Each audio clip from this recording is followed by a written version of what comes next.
I'm Caribbean, je suis Ray Théophile.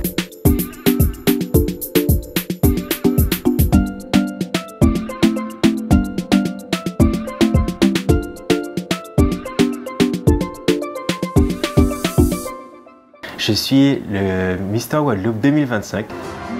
Mister Guadeloupe 2025 est et restera Ray Théophile.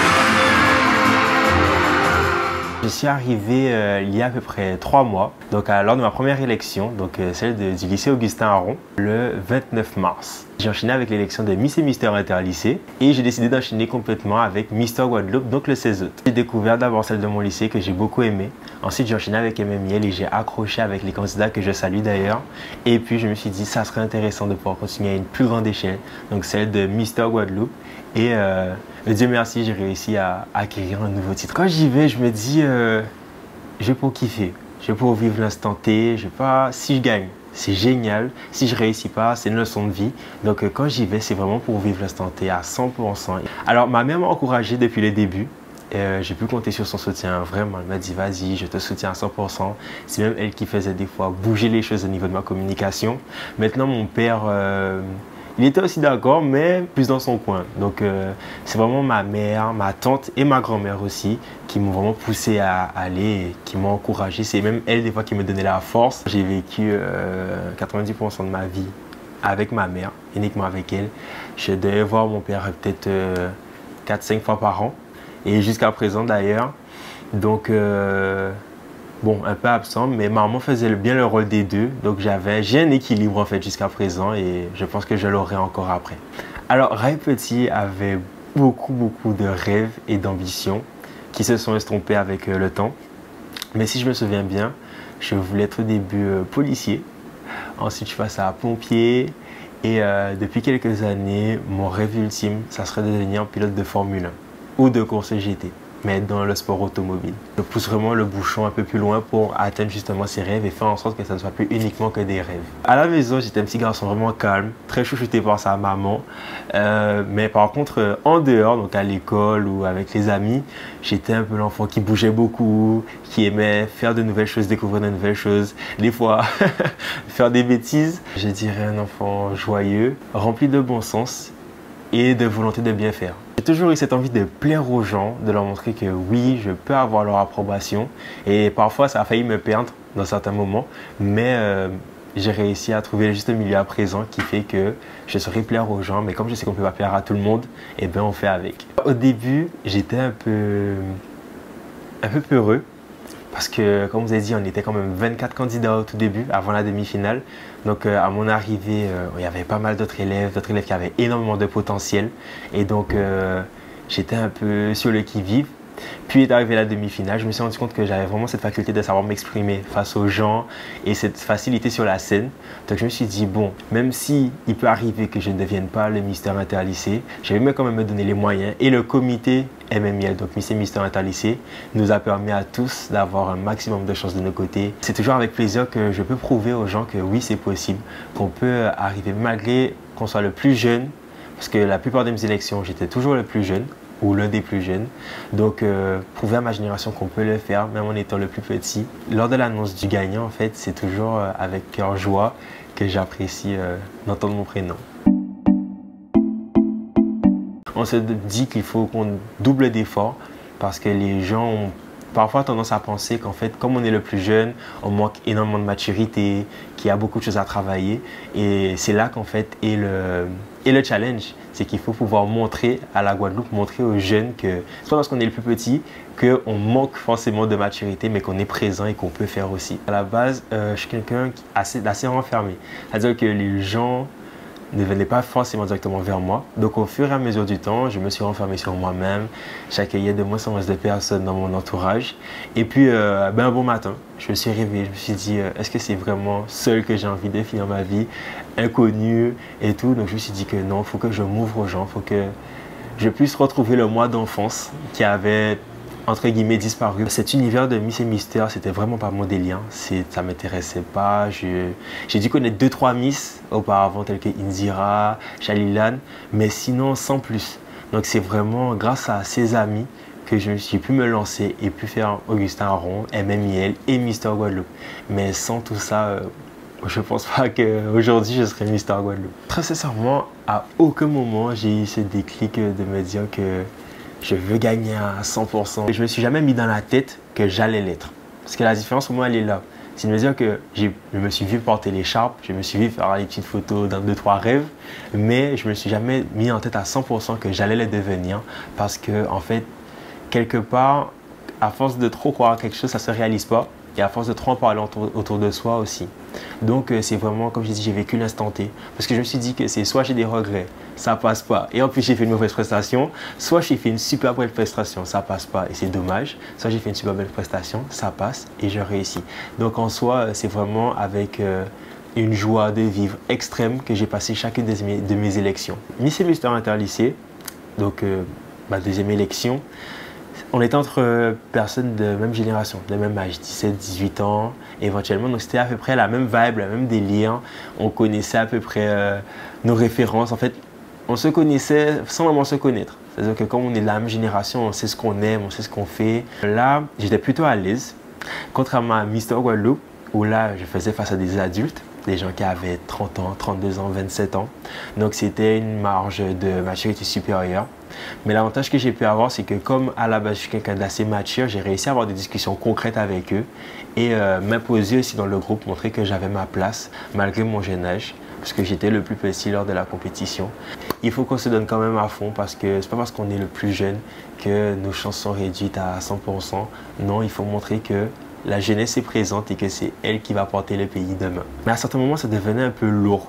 C'est-à-dire que comme on n'est pas forcément majeur ou autre, les gens des fois sont en mode oui, mais t'es jeune, est-ce que tu vas pouvoir porter, est-ce que tu auras les épaules? Donc c'est vraiment l'appréhension que les gens ont qui fait qu'au final, ça devient un peu lourd. Mais comme on est là pour leur montrer que oui, c'est possible, qu'on a envie de faire et que si on est là, c'est qu'on a les épaules pour. Là où on découvre les 10 autres candidats, qui étaient, enfin les 9 autres candidats. Donc c'était vraiment ce moment-là le plus marquant. Surtout que je suis arrivé le dernier au rendez-vous. Donc j'ai vraiment pu voir tout le monde dans la salle. On était déjà installés. Et je me suis dit, waouh, ok, là, il y a du niveau. Sinon, ça aurait été l'annonce des 5 candidats lors de la finale. Parce que vraiment, c'était un moment assez stressant quand on t'appelle pour venir à l'avant de la scène. Tu vois que tu te rapproches un peu plus du top 1, top 2. Donc c'est là que la pression commence à monter. Mais c'était vraiment avec un grand kiff que j'ai vécu ça. Énormément de choses sur moi. Énormément de choses. À commencer par mon caractère. Pourquoi je dis ça? C'est parce qu'en fait, à l'arrivée à l'aventure, j'avais un peu ce petit côté 17 ans, un peu joueur, un peu taquin, que j'ai assez vite perdu quand même en 2 mois d'élection. J'ai mûri extrêmement vite parce qu'il fallait que je m'adapte à mon public et aux gens qui m'entouraient. Avec une bonne organisation, je pense que tout est possible. Donc, comme on sait, je suis vraiment fan de basketball. Donc, je suis au club de BMAO, BMBC, que je salue. Et donc, je pense que j'aurai le temps, avec le comité, avec l'école, on va pouvoir trouver une bonne organisation qui va faire que je pourrai avoir toujours mon activité physique et aussi tout ce qui est élection et cours. Je m'attends à beaucoup de blagues. Beaucoup de blagues, surtout que l'équipe que j'ai eu la chance d'avoir l'année dernière, c'est probablement elle que je retrouve. Donc c'est vraiment des gens qui aiment taquiner, qui aiment envoyer des pics. Donc ça fait vraiment plaisir et je me dis que là, à mon retour avec ce nouveau titre, il y a certaines blagues qui vont m'attendre, mais j'aurai quand même une belle entrée dans ce club qui m'a soutenu aussi lors de mon élection. Récemment, je suis tombé sur un statut d'une amie qui a vécu ses vacances comme quelqu'un de 17 ans, qui a fait la fête, qui est sorti avec ses amis. Et bizarrement, je n'ai ressenti aucune attache à ce genre d'amusement. Et je me dis que grâce à l'élection, j'ai pu passer ce palier qui évite quand même pas mal de galères parce que c'est à cet âge-là aussi qu'on fait pas mal de bêtises. Donc le fait de savoir que j'ai pu sauter cette étape, même si j'ai peut-être loupé quelques plans ciné, quelques plans pages qui sont rattrapables, eh ben, j'ai peut-être évité le pire et j'ai appris le meilleur. Donc en fait, quelque part, je me posais la question, mais je me rends compte que non, j'ai très bien vécu et si c'était comme ça, c'est que ça devait être comme ça. Et c'est vraiment avec plaisir que j'ai passé des excellentes vacances. J'ai fait du jet ski, on a été au Saintes. Donc en fait, de quoi arriver de mieux quelque part? quoi rêver de mieux? Le comité s'occupait de tout. On était vraiment petits soins. Donc c'était formidable et au final, je me dis que j'ai pas raté grand-chose. Moi, je le vis bien, mais je le vis simplement. C'est-à-dire que j'ai pas les chevilles qui enflent, la tête qui grossit. Je ne suis pas parti sur mon nuage. J'ai vraiment gardé les pieds sur terre, grâce à mon entourage aussi, qui m'a fait garder les pieds sur terre. Donc, quelque part, c'est étonnant. Je reste quand même les pieds sur terre et focus sur les objectifs. Je me suis toujours promis de rester fidèle à moi-même, dans la politesse, la courtoisie et bien sûr toutes les qualités. Mais je ne surjoue pas mes sorties, c'est-à-dire que je ne suis pas un autre moi quand je sors. Je reste toujours moi-même, le même garçon joyeux, souriant, qui n'a pas peur de parler aux gens, qui n'a pas peur que les gens viennent à lui. Donc quand je sors, même sans l'écharpe en fait, on sort en tant que moi, même si je sais que je représente aussi le titre, je reste toujours moi-même et ça se passe toujours bien. Je n'ai pas de crainte quand je sors et les gens ont cette facilité de venir vers moi, ce qui me fait très plaisir. Donc non, j'ai pas de crainte quand je sors, vraiment pas. C'est wow. Mais en fait, comme ça allait tellement vite l'enchaînement, l'élection, ensuite déjà la première sortie officielle, qu'au final, j'ai pas vraiment encore eu le temps à ce moment-là de pouvoir apprécier, de pouvoir comprendre que j'ai un nouveau titre en fait. Que là, je possède le titre de Mister Guadeloupe qui est quand même un titre extraordinaire, surtout pour quelqu'un de mon âge. Au passage, ma mère m'a dit qu'elle ne voulait plus faire les courses avec moi. Parce qu'elle a dit que ah non, on n'avance pas, les gens m'arrêtent toutes les 5 minutes. Et même si elle aime voir son fils heureux, à la longue, on peut comprendre que ça devient un peu relou de devoir faire ses courses et attendre toutes les 10 minutes que quelqu'un fasse une photo, les félicitations. Mais c'est vraiment peut-être 3-4 jours après que j'ai vraiment eu le temps de comprendre que j'étais le Mister Guadeloupe 2025. C'est à la soirée, à l'after de mon élection de Miss et Mister Interlycée que je lui ai annoncé d'un coup qu'en fait je pars pour Mister Guadeloupe. Du coup elle était un peu fatiguée, elle m'a dit ah bon, ok. Mais après c'est par la suite qu'elle s'est dit mais tu vas vraiment faire Mister Guadeloupe. Donc sur l'instant T, je pense que la fatigue était présente, elle avait beaucoup crié pour me soutenir. Du coup elle avait juste envie de rentrer et quand je lui ai annoncé ça, c'est peut-être un peu passé à la trappe et c'est après que ça a dû la travailler. Elle s'est dit ok, mon fils va à Mister Guadeloupe. Mais elle a complètement fait confiance au comité. Elle savait que j'étais entre de bonnes mains. Donc du coup, elle n'a pas hésité à me déposer, à me laisser avec eux des journées entières, voire un week-end entier, quoi. Donc c'est vraiment avec plaisir qu'elle m'a vu évoluer. Ça fait vraiment plaisir parce que par moments, on peut se dire qu'on se sent seul. Et c'est dans ce genre de moment, dans ce genre d'instant où les gens ne savent pas si vous allez réussir, mais ils sont quand même là pour vous. C'est-à-dire qu'ils ne savaient pas encore si j'allais être le Mister Guadeloupe, mais malgré ça, ils ont pris le temps de se déplacer, de faire des affiches, d'aller acheter de quoi faire pour pouvoir me supporter. Et la chose que j'ai eue, c'est que une fois arrivé sur scène, les premières personnes que j'ai vues, c'est eux. Parce que j'ai entendu mon prénom, j'ai vu les lettres 12, j'ai vu les 3 petites lettres et je me suis dit, ok, ça, c'est sûrement mon crew. Ce qui a fait la différence selon moi, en sachant que tous les candidats méritaient et qu'ils se sont tous vraiment donnés à fond, c'est vraiment cette joie. Ce moment où j'étais sans stress sur scène, je me suis vraiment donné à fond et voilà. Donc pour moi en fait c'est vraiment ça. Le fait que je ne me sois pas stressé, que j'étais vraiment détendu, à l'aise, c'est peut-être ça qui a fait la différence. J'étais même très pressé que ça commence parce que quand j'ai vu qu'il restait 4 minutes avant l'entrée, je me suis dit c'est long. C'est long, moi je veux que ça débute. Allez, l'attente, on est là depuis 14 heures. Allez, on veut rentrer sur scène. Du coup, j'avais pas du tout d'appréhension quand je suis arrivé. On connaissait les chorégraphies. C'était presque impossible de se tromper, j'ai envie de dire. Donc, c'était vraiment avec une immense joie que j'ai posé mon premier pas sur la scène de Mister Guadeloupe.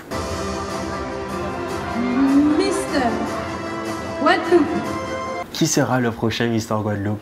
J'ai pas vraiment réfléchi à ce que ça serait moi, à ce que j'ai envie que ça soit moi, parce que, comme j'ai dit encore une fois, je voulais vraiment vivre l'instant. Du coup, chaque moment de surprise était plus palpitant les uns que les autres. Mais par contre, plus j'ai vu qu'on se rapprochait de la place du mystère, plus je me suis dit, waouh, c'est peut-être moi en fait.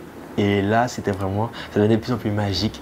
Et comme ça a dû se voir, on a beaucoup échangé avec Kinsley Gustave, que je salue, qui est mon premier dauphin, on se disait à quel point on avait passé une méga belle aventure ensemble, qu'on était contents, que si c'était lui qui gagnait, que je le soutiendrais au maximum et inversement. Donc c'était vraiment avec plaisir que l'appel des 5, au final, vers le top 2, était vraiment le plus pesant. Est et restera I tell you. Guadeloupe comptait sur moi depuis un moment. Mais ça fait un moment que la Guadeloupe se dit il faut que ça soit lui quelque part. Parce que quand j'en remarque sur les réseaux, et même quand les gens viennent m'accoster sur la route, ils me disent oui, j'étais pour toi, même si j'avais mon candidat, mais il y avait toi aussi. C'est-à-dire qu'en fait, beaucoup de gens avaient remarqué un éventuel potentiel. Donc ça fait vraiment extrêmement plaisir de se dire que là, la Guadeloupe comptait sur moi, que j'ai réussi à convaincre et à montrer à la Guadeloupe que c'est moi. Donc vraiment, ça fait extrêmement plaisir et c'est beaucoup, beaucoup d'amour et de passion. Alors là, je pense que l'anecdote, bon, moment un peu gênant, c'est la fois où le président nous a crié dessus lors du week-end d'intégration. Parce qu'en fait, au déjeuner, c'était la première fois qu'on se rencontrait avec les garçons. Mais on a tellement accroché qu'on s'est laissé aller. Du coup, après, il nous a réprimandé, qui fait qu'au dîner, le soir suivant, on s'est tenu à carreau. Mais à carreau, il nous a dit que c'était parfait. On s'est bien rattrapé après et l'aventure n'était que belle après. Donc, c'est un peu le principe de Maman Poule. Le président, le vice-président, en fait, le comité, c'était un peu les personnes qui nous couvraient, qui nous ont appris, qui nous ont permis d'évoluer. Donc, quelque part, ça donnait plus la pêche et cette envie d'y aller en plus en profondeur, de plus découvrir l'aventure plutôt que de laisser et se dire « Ah, c'est pas fait pour moi ». Même si au final, on se disait que je ne veux pas être le mystère, mais juste le fait d'être ensemble, de créer une fraternité, d'avoir des sorties récurrentes, très récurrentes même, ça fait extrêmement plaisir. Donc en fait, on n'a qu'envie de découvrir la suite jusqu'au 16 août. Aujourd'hui, je me déclare comme investi, passionné et qu'est-ce que je pourrais dire d'autre? Et un amoureux de la vie. Pourquoi passionné? Passionné parce que tout ce que j'entreprends maintenant, je le fais vraiment avec amour, avec passion en fait. Je me donne vraiment à cœur de le faire. Je ne m'engage dans rien qui ne m'intéresse pas ou qui ne m'apporte pas. Donc lorsque je m'engage dans quelque chose, c'est vraiment à 3000%. Donc je fais vraiment avec passion. J'aimerais porter un sujet qui me touche vraiment à cœur.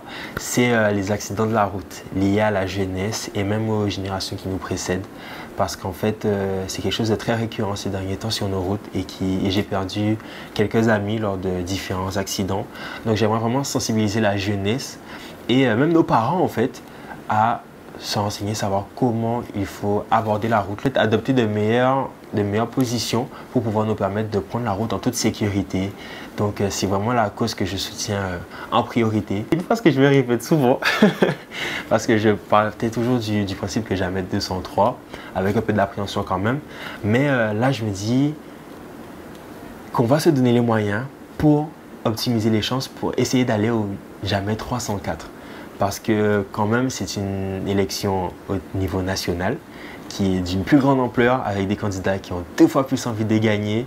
Et donc, vraiment, à l'aide du comité et de mon bon vouloir, on va faire en sorte d'accéder à la meilleure place pour montrer à la France que oui, la Guadeloupe est présente, qu'on est là et qu'on restera toujours là.